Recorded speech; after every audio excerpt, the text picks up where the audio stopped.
Salam sejahtera Malaysia, tuan-tuan dan puan-puan, selamat datang ke channel Fels Lifestyle.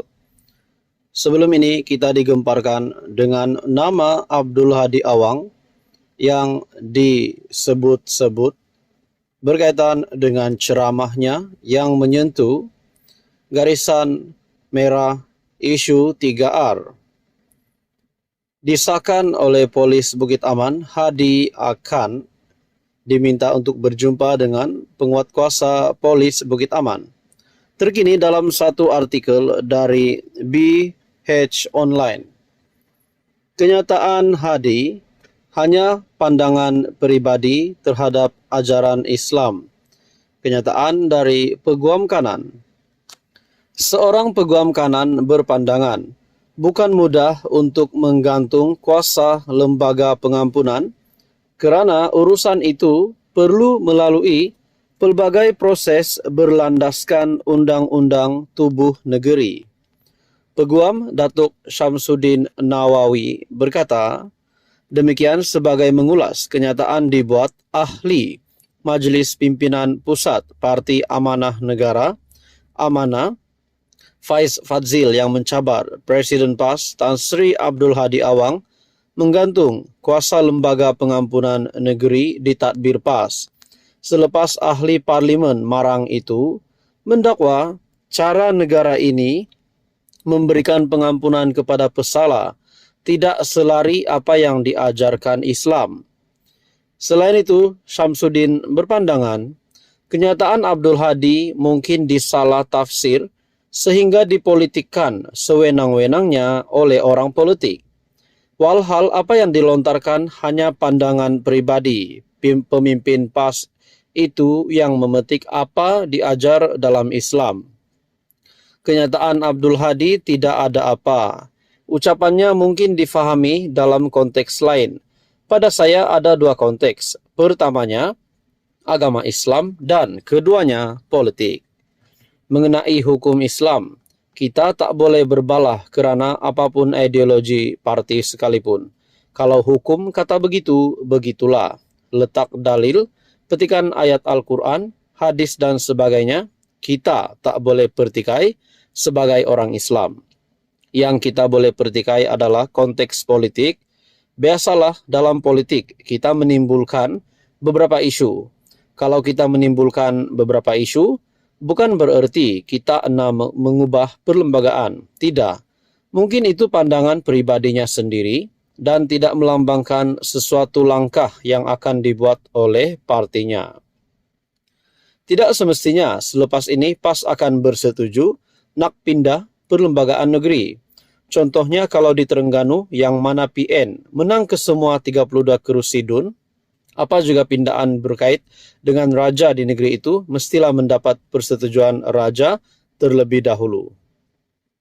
Faiz berkata, kenyataan Abdul Hadi bahawa lembaga pengampunan tidak Islamik dan parti seperti Amanah, DAP dan UMNO menentang pindaan perlembagaan persekutuan supaya hak pengampunan orang bersalah dalam kes jenayah diberikan kepada keluarga mangsa sebagai satu kenyataan jahat dan tidak berasas. Kenyataan Presiden PAS yang mempertikai kuasa Raja-Raja Melayu ini menunjukkan suatu usaha PAS untuk merungkai perlembagaan dakwah Faiz yang juga pengerusi Lembaga Kemajuan Ikan Malaysia itu. Halo semua, salam sejahtera Malaysia, tuan-tuan dan puan yang amat dihormati sekalian. Memang hangat ketika ini jentera-jentera parti yang akan bertanding pada pilihan raya di Parlimen Pulai, maafkan saya, di Pulai dan juga Simpang Jeram. Satu artikel dari Syabuddin.com, tiada sebab Pakatan Harapan tak boleh bertahan, kemenangan di Pulai, Simpang Jeram, menurut satu ulasan dari Syabuddin.com.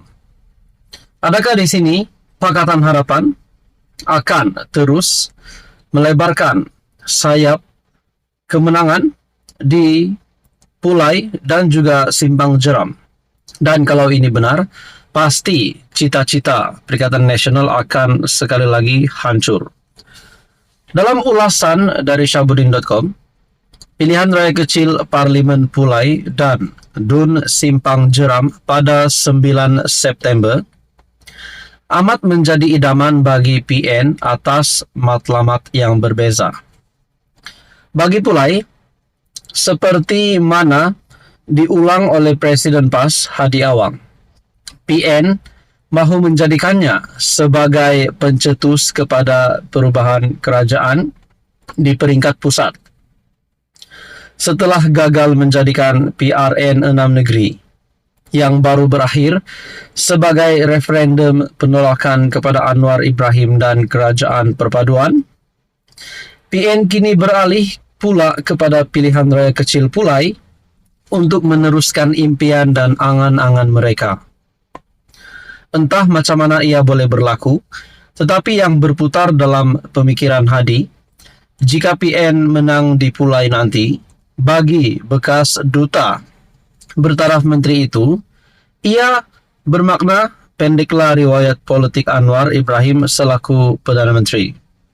Entahlah labu, untuk Dun Simpang Jeram, PN khususnya PAS begitu gairah untuk memperolehi kemenangan pada 9 September kerana ingin menjadikannya pintu masuk untuk gelombang hijau menembusi negeri Johor. Bagi tujuan itu, PN berharap pengundi Simpang Jeram agar tidak takut membuat eksperimen, seterusnya memberi isyarat penting kepada PH dan BN menjelang PRU akan datang. Isunya, ada kemungkinankah calon kerajaan perpaduan daripada PH boleh kalah dan PN mampu menang dalam kedua-dua pilihan raya kecil itu? Berdasarkan keputusan PRU 15, Allahyarham Salahuddin Ayub menang di Pulai dengan majoriti 33.174 undi. Beliau memperolehi 64.900 undi berbanding lawannya Nur Jazlan Muhammad dari Barisan Nasional yang memperolehi 31.726 undi dan calon PN Loh Kah Yong yang memperoleh sebanyak 14.000 undi. Komposi pengundi Pulai ialah Melayu 44,2%, Cina 40,5% dan India 12,3%. Dengan majoriti besar itu, di samping PH dan BN kini sudah menjadi satu pasukan dalam kerajaan perpaduan, calon PH Suhaizan Kayat dilihat tiada masalah untuk mengegalkan kemenangan. Jika dicampur dengan PH dengan BN, bahkan kiranya ditolak 20% daripadanya yang mungkin tidak keluar mengundi atas pelbagai sebab, kemenangan masih selesa untuk diperolehi.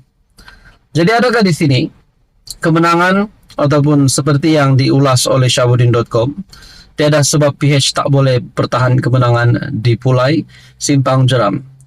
Adakah di sini melalui ulasan ini kita dapat melihat bahwa memang Pakatan Harapan tetap akan mempertahankan kerusi di Pulai? Hakikatnya, asal saja tidak memandang mudah dan terus bekerja keras, calon PH yang mewakili kerajaan perpaduan serta dibantu kempen oleh kekuatan jentera BN, baik di Pulai atau Simpang Jeram, tiada sebab tidak boleh mempertahankan kemenangan yang dicapai Allahyarham Salahuddin sebelum ini. Tak patut sangat jika PH boleh kalah dan PN tiba-tiba menang, sama ada di kedua-dua kawasan yaitu Pulai dan Simpang Jeram, atau salah satu daripadanya menurut Syahabuddin.com.